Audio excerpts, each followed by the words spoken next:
Okay, we're going to talk about batteries in this video. Now there's all kinds of laptop batteries, and most of the time they're very specific to the brand that you buy. If you bought an HP, there's only one battery that could fit in there, and you either have to buy an HP or an HP clone. Now there's not too many things that actually go wrong with batteries, so this is going to be a pretty short video. Let's start by talking about how you can tell if you need to replace a battery or not. Now, one way to test this is to go into the power options mode in your computer. And you can get to that in Windows through the control panel, power options, and then click on the battery tab and look at what's happening with the battery. It'll tell you if it's charging, if it's not charging, or how much charge is in the battery. Now, if the battery's not charging, let's try to rule out some other things first. Like it could be a bad power adapter, bad AC adapter. So if somebody's using an AC adapter that didn't come with that computer, it might not be putting out enough amps or enough wattage to actually charge the battery, and I've seen Dells do this. For example, I've seen power adapters that appear to be correct for Dell computers, but they're a little small actually, and they don't put out the correct amperage. They put out too low of a current, and therefore, though the adapter powers on the Dell computer, it won't charge the battery, and usually you'll get an error message when you boot up with that, using that power adapter on a Dell anyway. Now incidentally, you're going to see a lot of AC adapters rated according to wattage. Wattage is simply voltage times the current, or amps. So that formula, V times I, gives you wattage. Let's go through an example here of how you can check if the power adapter is correct for the computer you're working on. Got a compact laptop here that's not charging. The power adapter's plugged in, and you can see by that lightning bolt it's not charging. Now here's the power adapter we're using. Take note of the second line down there where it says 19 volts green, 4.74 amps max. Now ignore the line above it that says 16 volts. This is a universal power adapter from Kensington, and a lot of the universal ones can put out multiple voltage, but the switch on this one we have set for the 19 volts DC and 4.74 amps max. Now we know what this adapter puts out power-wise. Now let's check to see what the correct power adapter is for this compact laptop. And I like to check this on eBay because in the eBay descriptions, it usually tells you what the voltage and the amps are for the power adapter you're trying to buy. Okay, so just go to eBay and do a search for whatever the laptop model is, compact M2000 adapter. It's going to bring up a long list of results. And we're just going to pick the first one that looks good. Now we're going to scroll down on this listing and take a look. And we see that this adapter puts out 18.5 volts, 3.5 amps. Okay, let's get a second opinion here. Just go to the next one down and see what voltage and amps this is putting out. And this one, again, is 18.5 volts, 3.5 amps, which equals 65 watts. You'll find if you multiply 18.5 times 3.5, you get 65. And that is that formula I showed you earlier. Now, the reason I checked two vendors is because in case one of them made a mistake and they weren't selling the right adapter for the right computer, that's why I just checked twice to make sure we're getting the right numbers here. And that's a pretty reliable way of finding out what kind of power adapter that a computer needs just by checking the eBay listings there.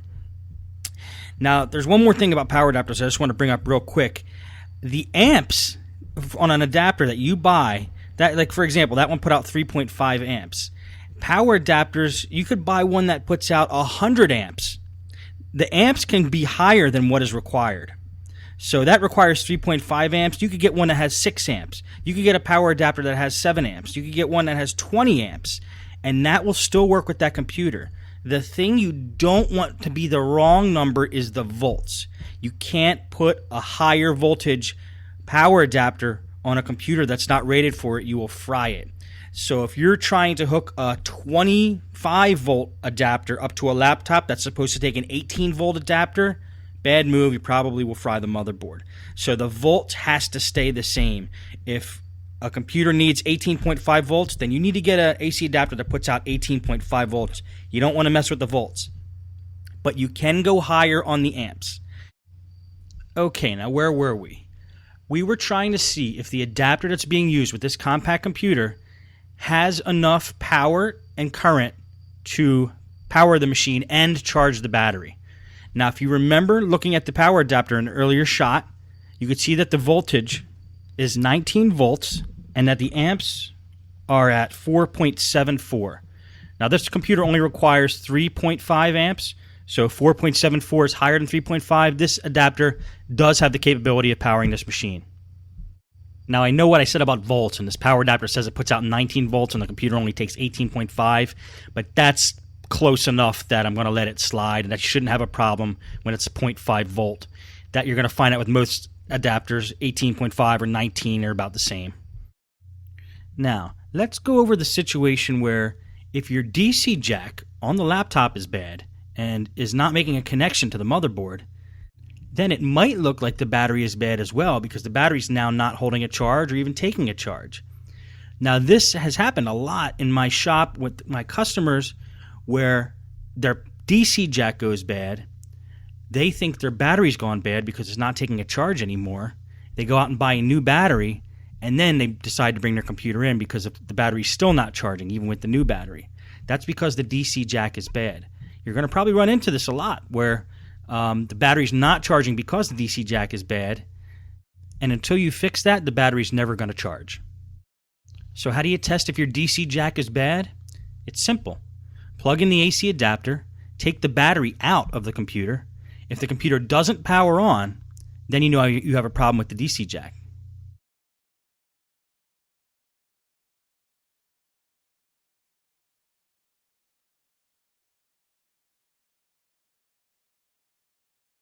If the computer does power on, you can throw the battery back in and see if it charges. If the battery's not charging at this point, it's pretty likely it's a bad battery.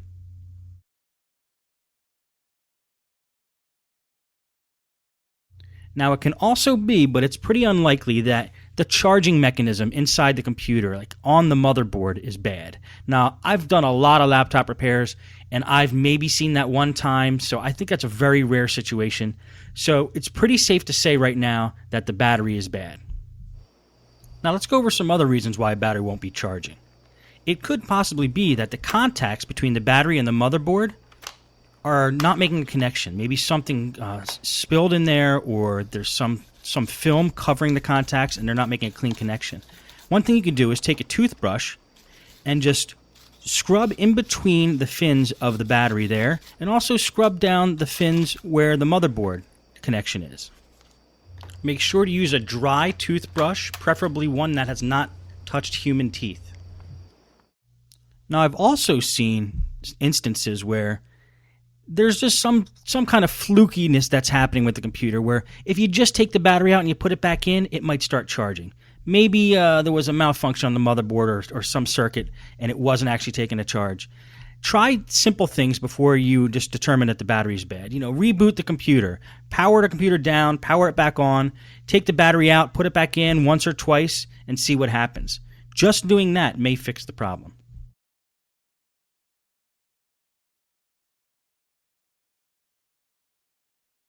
Now, if you've done all the above and you're fairly certain that the battery is bad, it's time to buy a new battery.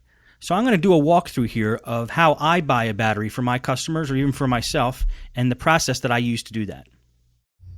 You guessed it, eBay. I love using eBay to buy specialized parts for laptops. That includes batteries, motherboards, screens, and that kind of thing. And here's the process I use to buy batteries on eBay. We're at the home screen of eBay here. The first thing you do is just type in the model number of the computer.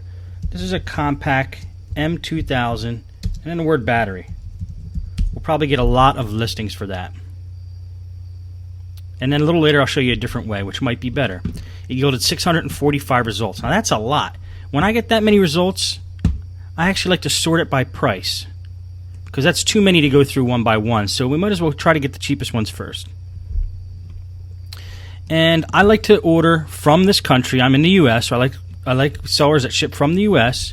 New Jersey is one state away from me, so that might be pretty good. Let's click on this and see how good it is. It's a good price, $35.90. The seller has tons of feedback and a 99.3 feedback rating. I love eBay because of the feedback rating. It's something you can't find at a lot of other places. Some people are afraid and get the wrong idea about eBay, but I actually like eBay because of the feedback rating.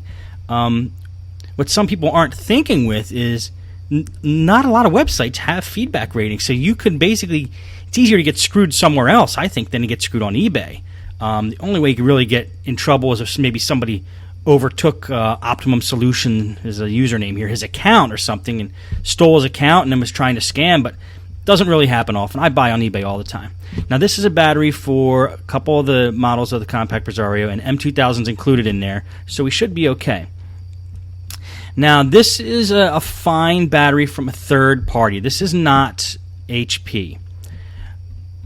So if you want to stay on the cheap side, you could get a battery like this. If you want to maybe spend a little bit more but get a higher quality battery, I would actually look for a compact battery and made by Compact.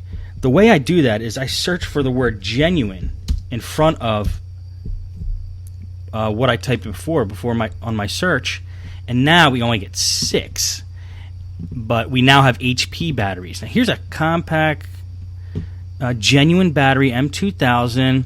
See, the problem with genuine is a lot of times you're not going to find new, especially on the older models. The third party will sell you a new battery. This might be a used, so let's see what's going on with this one.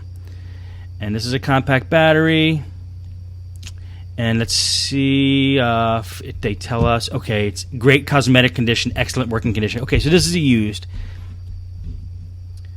Now, if you really want to get picky, and there's not enough listings for us to do this, but say we got another 600 listings typing the word genuine. If you really want to get to the cream of the crop, type new genuine before your search terms and type that, and we're probably going to get nothing out of that. But let's just see. Okay, well, these are some from China. 4 results found for new genuine. Okay, this might actually be new. Is this the one we just looked at? Genuine compact battery. And let's see if it is new. Brand new, genuine HP battery. Let's see what the price is. $59, okay. So it's almost twice as much as the third-party no-name battery. But I would consider this. I would consider this. You want to get the brand name battery. Let's check out the seller. 3,600 feedbacks, 99.7% positive feedback rating in my country, and free shipping. It's not a bad deal. So there's your 2 options. If you want to go cheap, just look for the third-party batteries. If you want to get a more quality battery, try to get an HP or a compact brand name battery that matches your computer. Now, let's take a look at the battery itself that we pulled out of this computer, because there's another way to search for this battery, and that's by the model number of the battery. We search from the model number of the computer, but this battery is actually, I'm going to read the model number off now. It's HSTNN-DB17. Let's type and do a search for that and see what comes up. 135 results for that. And again, since there's that many results, let's sort by price. Okay, it's already sorted by price from last time. Here's a $35 battery. Okay, let's do genuine and see if any come up.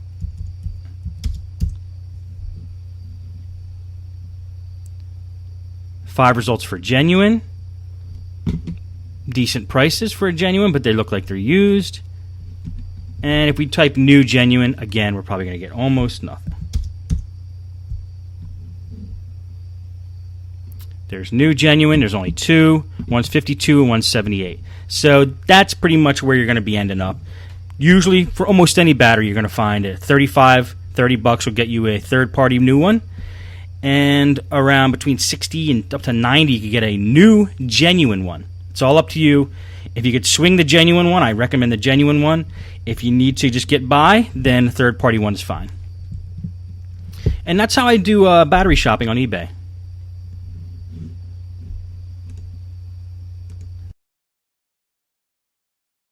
This video actually turned out to be longer than I thought. But the last thing I want to talk about now is installing and removing batteries.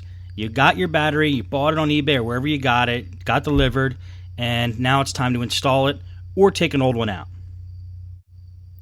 Most laptops have a little slider on the bottom side of the case, usually with a little battery icon next to it. All you do is pull that lever, and the battery comes right out. This is how you remove a battery on an older Dell. This old Toshiba has a simple slider, as well as this Sony Vaio.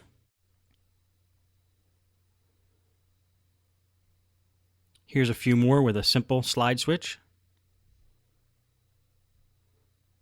compact Presario, HP DV6000.